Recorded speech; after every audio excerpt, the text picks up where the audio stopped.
Hello friends, તો આજે આપણે બનાવીશું ભૂંગળા બટેકા, અને એ પણ સેમ બહાર જેવા સ્પાઇસી અને થોડા તીખા એવા.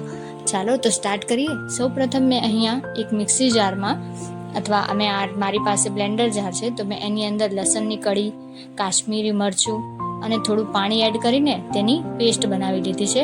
તમારી પાસે જો સૂકા કાશ્મીરી લાલ મરચાં હોય તો તમે તે પણ એડ કરીને તેની પણ પેસ્ટ બનાવી શકો છો.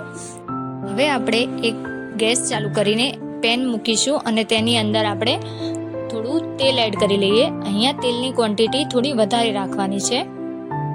અને તેલ ગરમ થઈ ગયું છે તો આપણે તેમાં હવે જે લસણ અને મરચાંવાળી પેસ્ટ હતી તે એડ કરી લઈએ. પેસ્ટ આપણે થોડી એડ કરીશું. પહેલાં થોડી, ત્યારબાદ બીજી વધારાની એડ કરી લઈએ અને એમાં થોડું પાણી એડ કરીને તે પણ આપણે તેમાં તેલમાં એડ કરી લઈએ અને તેને સરસ રીતે ચોળવીએ.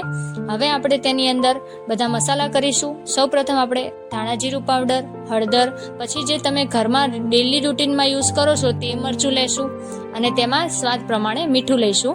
હવે તેને સરસ રીતે બધું મિક્સ કરી લઈએ અને તેને થોડી વાર માટે ચડવા દઈએ, જ્યાં સુધી તેલ છૂટું પડે નહીં ત્યાં સુધી, અને લસણ પણ સરસ રીતે ચડી જાય. તો તમે જોઈ શકો છો હવે સરસ રીતે તેલ છૂટું પડી ગયું છે અને લસણની કળીઓ પણ સરસ રીતે ચડી ગઈ છે. હવે આપણે બાફેલી બટાકી લઈએ. જો તમારી પાસે બાફેલા બટેકી ન હોય તો તમે બટેકાને પણ બાફી શકો છો અને એના પણ ટુકડા કરીને તે પણ એડ કરી શકો છો. તો આપણે તેને એ જે મસાલાની ગ્રેવી હતી એમાં એડ કરી લઈએ અને તેને સારી રીતે મિક્સ કરી લઈએ. તેલ વધારે જ છે એટલે આપણે બટેકા ઉપર આ બધું પેસ્ટ છે એ સરસ રીતે કોટ થઈ જશે અને મિક્સ પણ થઈ જશે. અને હવે ઉપર તેમાં આપણે ધાણા ભાજી એડ કરી લઈએ.